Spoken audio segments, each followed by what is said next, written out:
Assalamualaikum warahmatullahi wabarakatuh. Selamat berjumpa di Realita TV di acara Sarita Sarinya Berita.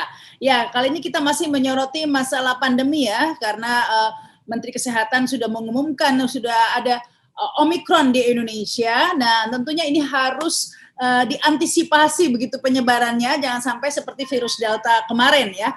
Dan apa saja yang perlu dilakukan, apalagi kita tahu PPKM level 3 untuk Natal dan Tahun Baru ini sudah dibatalkan. Nah, apa nih yang perlu dilakukan ke depannya? Apakah perlu ditinjau kembali? Kalau ditinjau kembali bagaimana? Karena tiket hotel semua sudah terjual. Dan masih banyak lagi hal-hal yang perlu kita perbincangkan. Untuk itu sudah hadir saat ini Saleh Daulay, ya, anggota DPR Komisi 9 dari fraksi Partai Amanat Nasional. Assalamualaikum, Bang. Waalaikumsalam warahmatullahi wabarakatuh. Ya, ini Bang, catatan terkait sudah ada positif Omikron di Indonesia. Kalau menurut Bang Saleh apa yang harus dilakukan nih Bang? Ya tentu kita tidak perlu merasa terkejut ya bahwa Omikron sudah ada di Indonesia, karena sebelumnya negara-negara lain sudah banyak yang kena Omikron ini. Artinya masuknya Omikron ke Indonesia ini semestinya memang sudah diantisipasi jauh hari, karena memang Indonesia ini kan negara besar ya, 265 juta kurang lebih penduduk kita. Dan tentu Omikron itu bisa masuk ke Indonesia dengan berbagai macam cara, ya, termasuk diantaranya melalui orang-orang yang masuk ke Indonesia, baik warga negara Indonesia sendiri maupun warga negara asing yang datang ke Indonesia. Nah, sekarang dengan adanya temuan ini atau terkonfirmasi adanya orang yang terpapar COVID ini, itu tentu harus meningkatkan kewaspadaan kita, ya, agar varian Omikron ini tidak semakin meluas di Indonesia dan semakin membahayakan. Kemudian yang kedua tentu pemerintah diminta dan dituntut untuk ya bekerja lebih ekstra lagi, karena mungkin varian ini akan lebih agresif, lebih dinamis, katanya lebih berbahaya juga ya dibandingkan dengan varian-varian sebelumnya. Terutama sekarang yang paling perlu diwaspadai adalah ketika kita sedang mau memasuki libur Nataru, ya, Natal dan Tahun Baru. Nah, dikhawatirkan nanti dengan adanya penyebaran atau katakanlah temuan varian Omikron di Indonesia ini, kemudian pada saat yang sama banyak orang yang libur, kemudian terjadi interaksi dan juga kontak erat antara orang yang sehat dengan orang yang terpapar. Nah, ini bisa menyebabkan akan banyaknya orang yang terpapar varian ini di Indonesia, dan itu yang saya kira yang menjadi fokus perhatian kita di awal seperti ini. Nah, ini karena PPKM level 3 sudah dibatalkan ya. Nah, ini apakah perlu ditinjau ulang kalau menurut Bang Saleh ini? Jadi begini, pemerintah itu menerapkan aturan dan kebijakan itu kan sangat elastis ya, kurang lebih begitu bahasa saya ya. Kenapa? Karena kan perubahan-perubahan aturan itu bisa dilakukan dengan cepat. Kemarin sudah ditetapkan bahwa ada PPKM level 3 di seluruh Indonesia oleh Pak Muhadjir. Ya, kemudian belakangan oleh Pak Luhut dievaluasi dan direvisi lagi. Nah, katanya setelah dievaluasi ini tidak perlu PPKM level 3 di seluruh Indonesia. Nah, sekarang kalau memang kita menganggap bahwa Omikron ini termasuk sesuatu yang sangat membahayakan warga negara kita, maka tentu pemerintah bisa melakukan evaluasi terhadap kebijakan itu sendiri. Kan tidak ada sesuatu yang perlu katakanlah malu atau disesalkan seperti itu. Kenapa? Karena selama ini juga perubahan-perubahan itu sudah terjadi juga. Ya, kan yang penting elastis ya, tapi ini kalau urusan seperti ini kan membingungkan masyarakat, membingungkan publik. Apalagi kemarin katanya sudah PPKM level 3, tiba-tiba dibatalkan, dicabut. Padahal saat itu sudah ada Omikron loh di luar negeri ya. Dia dibatalkan dan sekarang terbukti Omikron masuk. Orang kan sudah beli tiket, sudah booking hotel. Tiba-tiba dirubah lagi peraturannya PPKM level 3 lagi begitu, nggak jadi level 1. Nah, ini kan membingungkan rencana yang sudah ada planning begitu. Jadi kalau itu pertanyaannya, berarti perubahan-perubahan kebijakan yang sebelumnya tidak membingungkan. Kan tetap jalan juga begitu loh. Jadi kan kalau itu yang dijadikan sebagai alasan, saya kira tidak masuk dalam pertimbangan ya. Karena memang rakyat kita sudah terbiasa bingung-bingung ya Bang. Ya, kan tidak masuk dalam pertimbangan untuk merubah kebijakan itu. Yang penting menurut saya, kalaupun ada perubahan itu, itu adalah argumennya, alasannya, mengapa ada perubahan lagi gitu loh. Kalau kemarin kan ketika merubah PPKM level 3 itu menjadi tidak PPKM level 3 di seluruh Indonesia, itu kan alasannya karena wilayah Indonesia ini masih berbeda tingkat keterpaparannya. Bahkan sekarang lagi landai seperti itu. Lalu karena itu tidak diperlukan semuanya diterapkan level 3 gitu. Itu kan alasan. Nah, sekarang gini, ketika mau merubah lagi atau mengetatkan lagi, itu alasan itu harus dibuat lagi gitu. Ini yang saya kira ini yang penting sebetulnya untuk dipikirkan, karena kalau kebijakannya tidak baik, kemudian implementasinya tidak baik juga, maka tentu ini bisa berimbas atau berimplikasi tidak baik juga bagi masyarakat kita begitu. Mengingat Omikron ini katanya penyebarannya 5 kali lebih cepat begitu ya dari virus varian sebelumnya, sehingga perlu ekstra ya ini ya penjagaannya. Nah, kita tahu dari luar negeri penerbangan internasional masih dibuka, tapi karantina sudah 10 hari. Nyatanya masih kebobolan ini. Kalau menurut Bang Saleh ini perlu penerbangan internasional juga kita stop begitu? Saya kira begini, ada beberapa catatan khusus ya soal penerbangan internasional ini. Pertama, kalau memang orang itu penting sekali untuk masuk ke Indonesia, ada urusan memang yang tidak bisa diwakilkan dan memang ada urusan yang katakanlah emergensi betul begitu, itu mungkin masih bisa kita terima. Tetapi dengan catatan, pertama tentu harus di screening dengan betul-betul ya. Kemudian yang kedua harus menerapkan protokol kesehatan yang ketat. Dan kemudian yang ketiga tentu harus tetap diisolasi juga seperti yang sekarang sudah dilakukan. Itu untuk yang yang penting-penting. Nah, kalau memang tidak penting gitu, saya kira tidak usah melakukan perjalanan dulu. Kan banyak juga negara lain yang sedang menghimbau warga negaranya supaya jangan pergi-pergi dulu untuk sementara ini. Nah, saya di luar catatan yang ini, saya punya catatan sendiri sebetulnya. Sekarang juga diberitakan, yaitu TKA, tenaga kerja asing.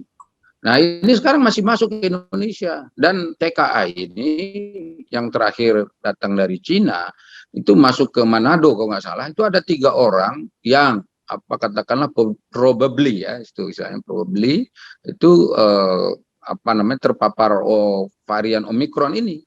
Ini kan berbahaya. Artinya ini perang ada 3 katakan gini, terdeteksi varian Omikron di Bandara Samratulangi Manado ini. Iya, itu yang saya katakan. Jadi warga biasa saja, katakanlah ini turis biasa saja, itu kita sedang antisipasi supaya jangan terlalu banyak masuk kan. Ini ada TKA, ini kan resmi ini kalau TKA ini kan, mereka juga punya izin masuk gitu. Itu diizinkan. Nah, saya itu mendorong supaya itu jangan sampai leluasa lalu lalang begitu, karena itu tidak adil juga itu Mbak Rahma. Kenapa? Di Indonesia kan warga kita diminta untuk melakukan protokol kesehatan, nggak boleh liburan, nggak boleh ada cuti, ya kan? Tidak boleh pergi wisata, misalnya katakan seperti itu, pakai protokol kesehatan yang ketat. Pada pihak yang lain, itu warga negara lain, katakanlah TKA seperti itu masuk ke Indonesia, dan kita sekarang kalau sudah ada yang katakanlah diduga terpapar COVID seperti itu kan sangat mengkhawatirkan kita. Apalagi varian Omikron ini. Nah, itu yang tidak fairnya menurut saya. Yang penting untuk dievaluasi lagi oleh pemerintah. Ya, selain itu juga yang perlu dievaluasi lagi mungkin ya. Kasus Omikron pertama di Indonesia yang terdeteksi di Wisma Atlet, seorang petugas kebersihan, itu kan dia berarti bukan dia yang pertama begitu. Ada yang menularinya karena dia tidak punya riwayat ke luar negeri begitu. Nah, ini tidak di-tracing siapakah orang itu, siapakah WNA atau WNI yang dari luar negeri begitu yang menulari petugas kebersihan itu. Bisa jadi dia sudah keluar dari Wisma Atlet begitu. Dan kemudian jadi begini, ini kan pemerintah sekarang sudah melockdown ya. Lockdown Wisma Atlet. Lockdown itu artinya nggak boleh orang masuk ke Wisma Atlet lagi, atau orang yang sekarang sedang ada di dalam Wisma Atlet nggak boleh keluar kan. Nah, konsekuensinya tentu kebutuhan mereka di Wisma Atlet itu tuh harus disuplai dari luar ya, dengan baik begitu. Nah, saya kira lockdown itu tidak cukup. Kenapa? Karena orang yang terpapar itu katanya sekarang malah sudah sembuh, ya kan? Sudah sembuh, dan tentu pada waktu dia sakit, karena dia itu sepertinya OTG ya, kayak nggak kelihatan gejala gitu, selama dia sakit itu tentu dia mungkin sudah berinteraksi atau kontak erat dengan orang-orang lain. Nah, itu yang perlu dilakukan tracing. Nah, tracing itu tidak hanya di dalam lingkungan atau wilayahnya Wisma Atlet, tetapi di luar. Jangan-jangan kan dia ini setelah kerja di Wisma Atlet kan pasti pulang ke rumah, pasti bertemu dengan sanak famili, pasti bertemu dengan temannya, pasti berbicara dengan keluarga dan seterusnya.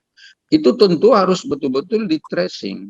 Nah, disitulah peran dari tracing itu menjadi sangat penting. Karena kalau tracingnya lambat, testingnya juga kurang, maka kita tidak akan punya peta persebarannya dengan baik. Ini kan tiba-tiba aja sudah ada, ya nggak? Udah satu. Nah, saya nggak yakin kalau itu hanya satu. Buktinya kan orang tadi kan nggak pernah keluar negeri.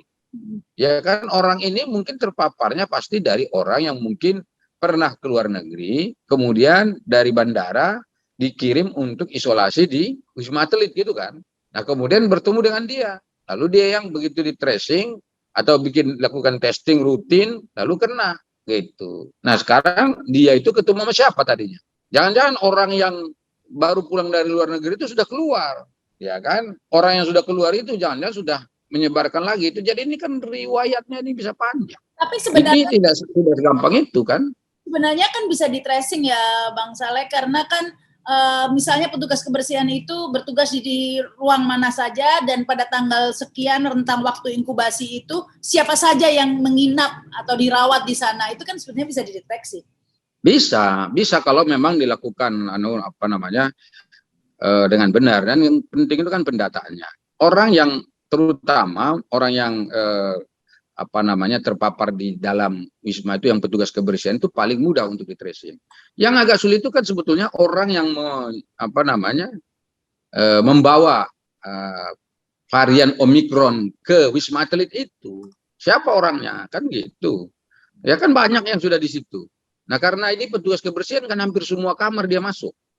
Ya enggak? Jadi itu akan dicari, ini siapa orang itu. Nanti kalaupun sudah ketemu, tentu orang itu setelah keluar dari Wisma Atlet tentu sudah ketemu dengan siapa saja lagi gitu loh.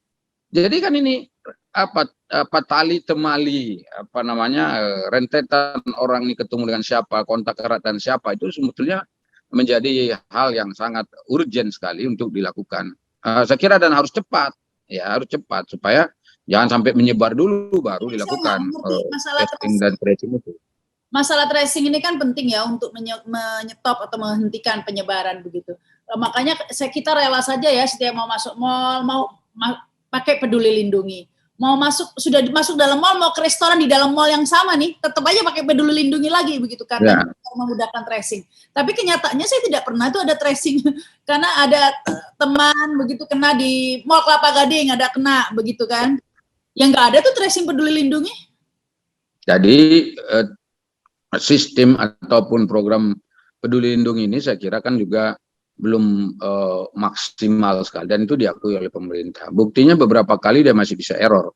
Jadi pernah itu pas kita mau masuk itu minta maaf kan petugasnya ini Pak lagi error, lagi belum bisa.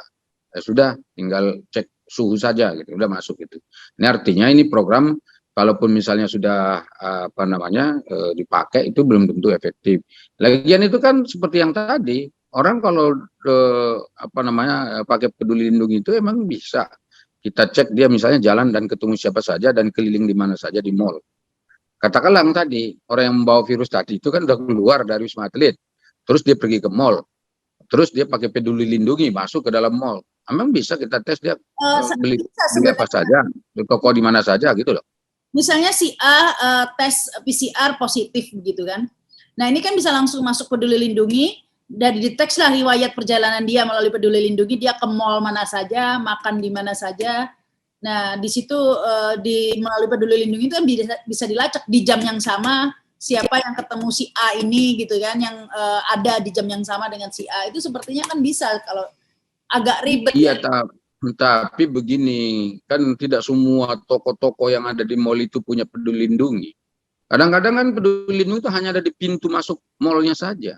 Begitu kita datang ke toko sepatu, itu kan apa tahu orang tuh kita berhenti di toko sepatu, apa tahu kalau kita berbicara dengan petugas toko sepatu atau nanti pergi kemana gitu. Mungkin ya pasti agak sulit lah menurut saya gitu untuk melakukan tracing seperti itu.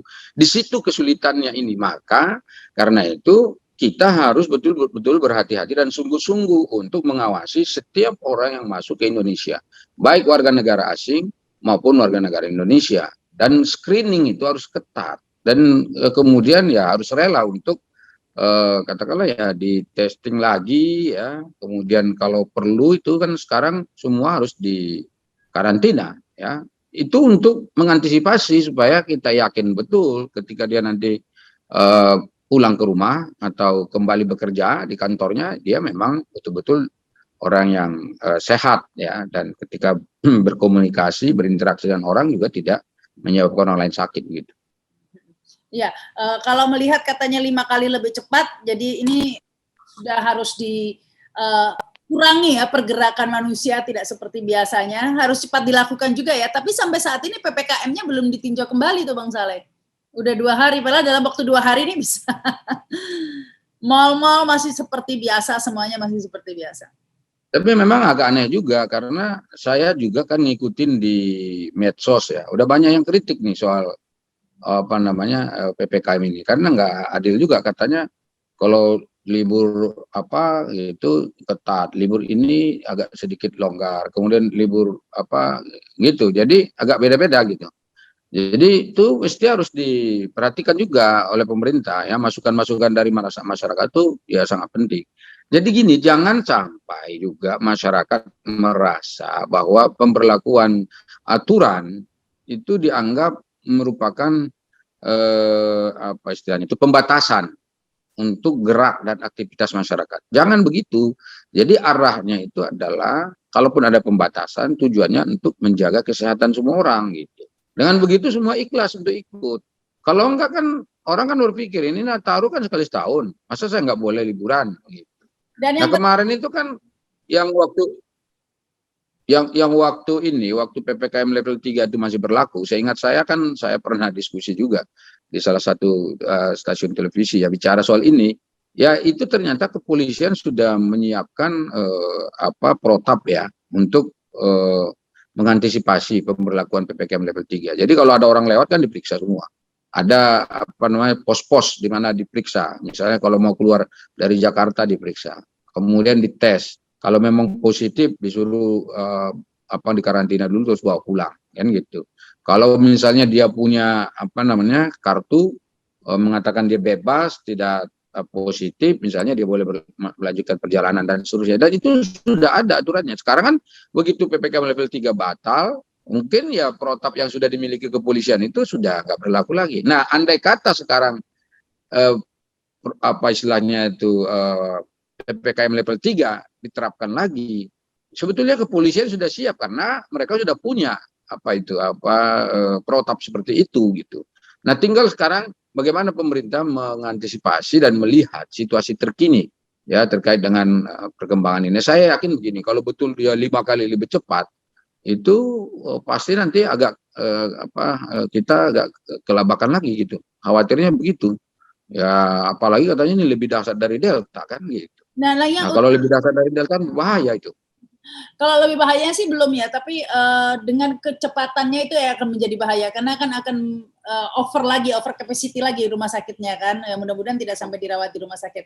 Tapi yang terpenting lagi Bang Saleh ya, karena kan setiap orang ini daya tahan tubuhnya beda-beda ya, jadi tidak bisa dianggap sepele juga Omikron ini. Mungkin bagi satu orang itu ringan, begitu gejalanya tidak ada masalah, tapi belum tentu bagi yang lainnya.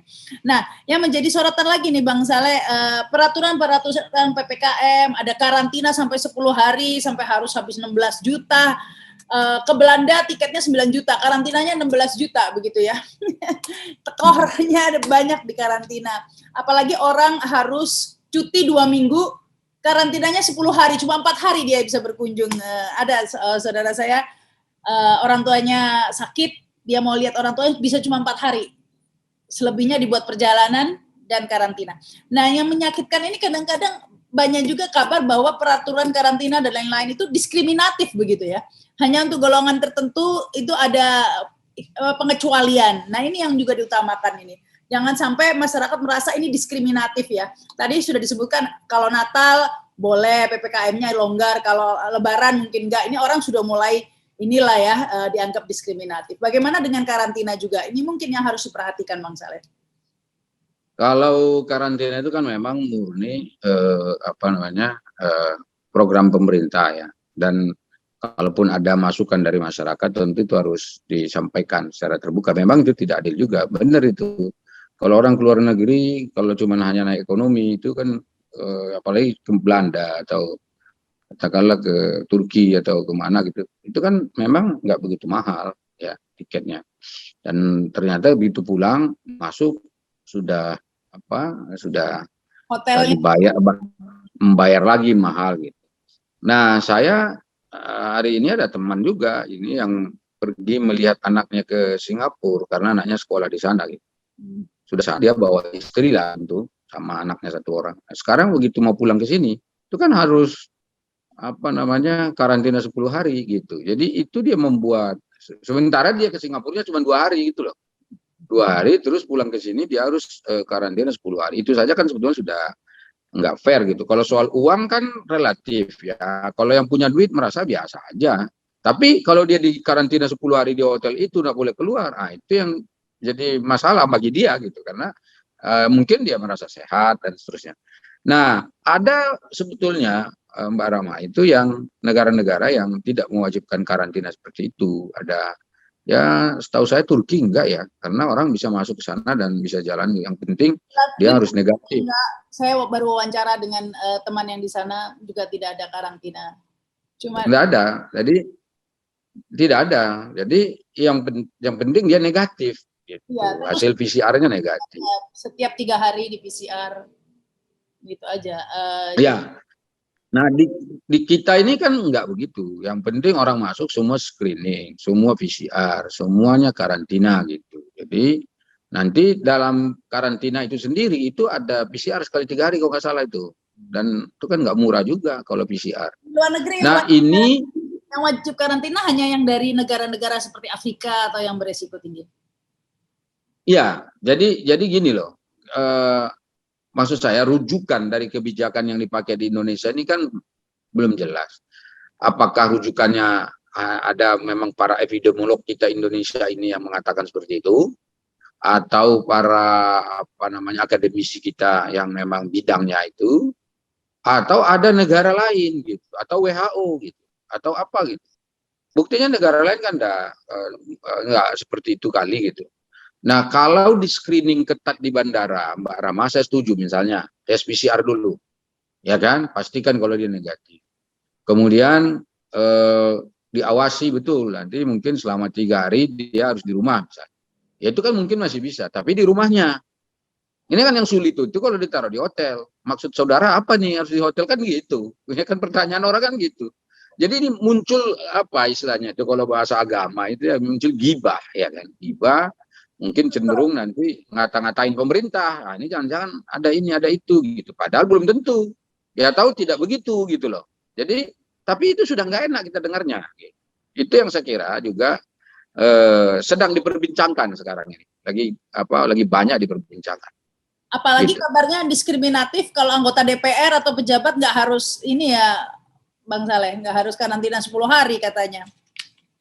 Ya saya nggak tahu ya, saya kan memang kalau belakangan ini nggak keluar negeri Mbak Rahma, tapi mungkin ada beberapa teman yang katanya seperti itu ya.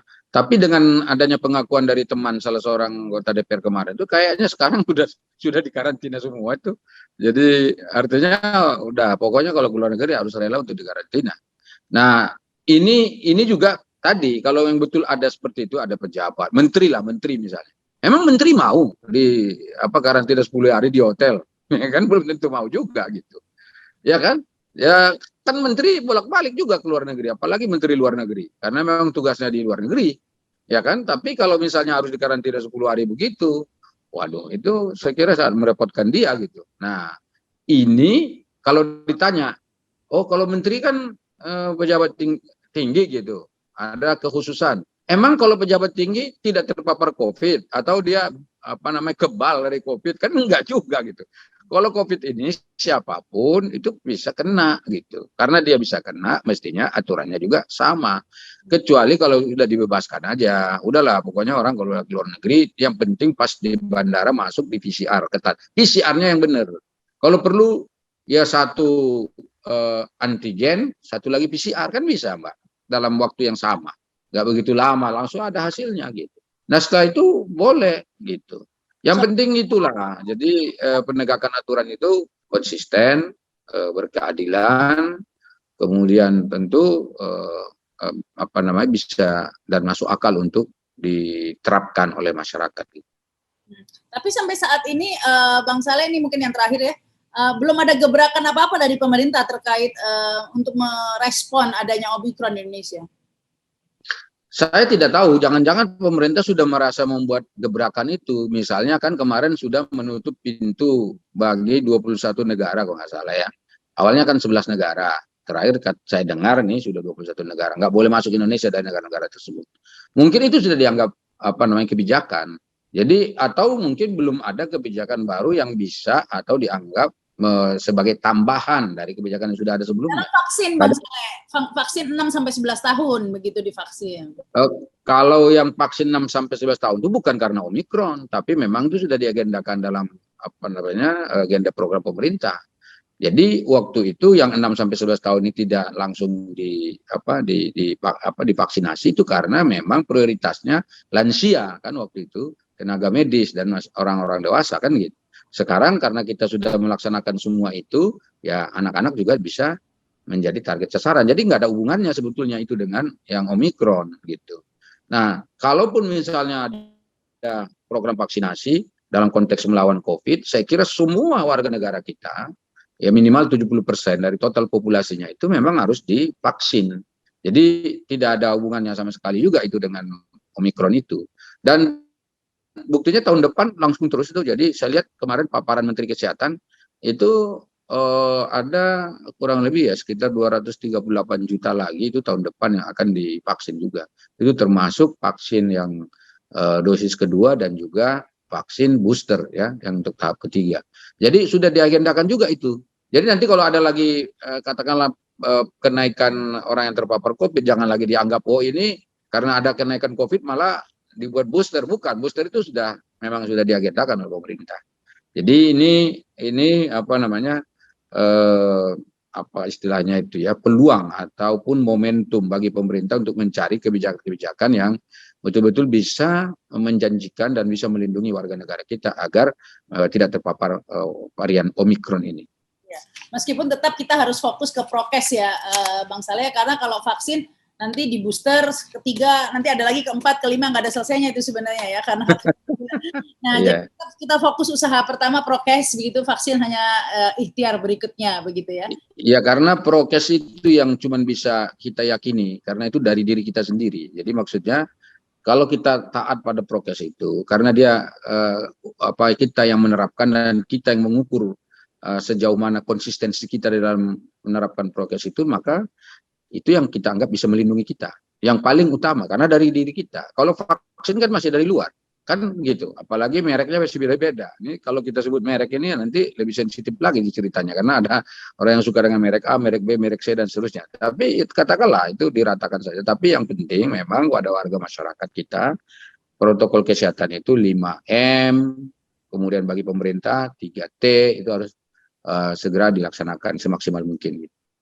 Baik, terima kasih nih Bang Saleh sudah bergabung dengan Realita TV. Mungkin ini sebagai pengingat lah ya, reminder buat masyarakat agar tetap kembali waspada ya. Mungkin sudah berapa bulan ini agak lengah, agak kendor ya. Kita kembali lagi ini mungkin untuk menyambut Omikron ya. Semoga ini tidak menjadi lebih buruk seperti yang sebelum-sebelumnya ya. Karena kabarnya katanya memang tidak terlalu ini dampaknya, tidak terlalu berbahaya begitu, ada yang mengatakan seperti itu, tapi itu tidak boleh disepelekan, tetap harus waspada. Terima kasih sekali lagi Bang Saleh, terima kasih juga yang sudah menyaksikan tayangan ini.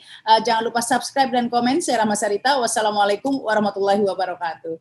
Ya, assalamualaikum. Waalaikumsalam. Terima kasih.